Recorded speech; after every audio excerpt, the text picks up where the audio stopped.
मां काली को क्यों हुई थी रक्त पीने की इच्छा, जरूर जानिए वो पौराणिक कथा।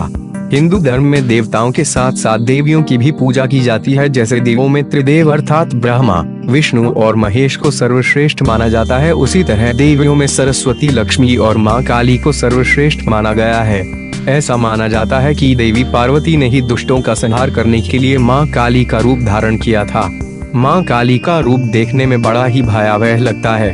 उनके हाथों में कपाट, रक्त से भरी कटोरी, लटकता नरमुंड और गले में मुंडों की माला उनके रूप को और भी भयावह बना देता है। लेकिन मैं आपको बताऊंगा कि आखिर मां काली को क्यों रक्त पीने की इच्छा हुई थी। रक्त बीज दैत्य की कथा। स्कंद पुराण और दुर्गा सप्तशती की एक कथा के अनुसार पौराणिक काल में शंकुशिरा नामक एक अत्यंत बलशाली दैत्य का पुत्र अस्थि चर्वण हुआ करता था, जो मनुष्यों की अस्थियां चबाया करता था। वह मनुष्यों के साथ साथ देवताओं पर भी अत्याचार किया करता था। उसके अत्याचार से तंग आकर एक दिन देवताओं ने क्रोध में आकर उसका वध कर डाला। उसी काल में रक्त बीज नाम का एक और दैत्य भी हुआ करता था। जब यह बात उसे पता चली तो वह देवताओं को पराजित करने के उद्देश्य से ब्रह्म क्षेत्र में ब्रह्मा जी को प्रसन्न करने के लिए घोर तप करने लगा। रक्त बीज की तपस्या। करीब 5 लाख वर्ष बाद रक्त बीज के घोर तपस्या से ब्रह्मा जी प्रसन्न होकर प्रकट हुए और उससे वरदान मांगने को कहा।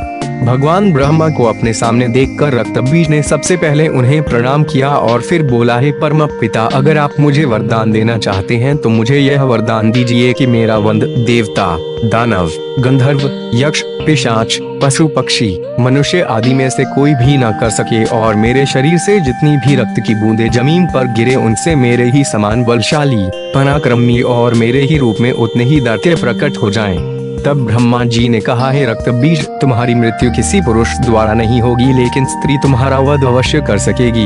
इतना कहकर ब्रह्मा जी वहां से अंतर्ध्यान हो गए। रक्त बीज का अहंकार। उसके पश्चात रक्त बीज वरदान के अहंकार में मनुष्यों पर अत्याचार करने लगा और एक दिन उसने वर के अहंकार में स्वर्ग लोक पर आक्रमण कर दिया और देवराज इंद्र को युद्ध में हराकर स्वर्ग पर अपना अधिकार कर लिया। उसके पश्चात 10,000 वर्षों तक देवतागण रक्त बीज के भय से मनुष्यों की भांति दुखी होकर पृथ्वी पर छिपकर विचरण करने लगे। उसके बाद इंद्र सहित सभी देवतागण पहले ब्रह्मा जी के पास गए, फिर सभी ने उनको अपनी व्यथा सुनाई।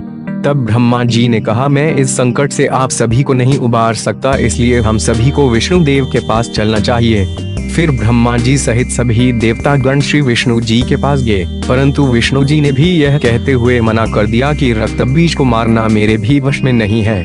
फिर सभी देवता बैकुंठ धाम से कैलाश के लिए चल दिए। लेकिन जब वो वहां पहुंचे तो उन्हें पता चला कि भगवान शिव उस समय कैलाश पर नहीं बल्कि केदारनाथ क्षेत्र में सरस्वती नदी के तट पर विराजमान है।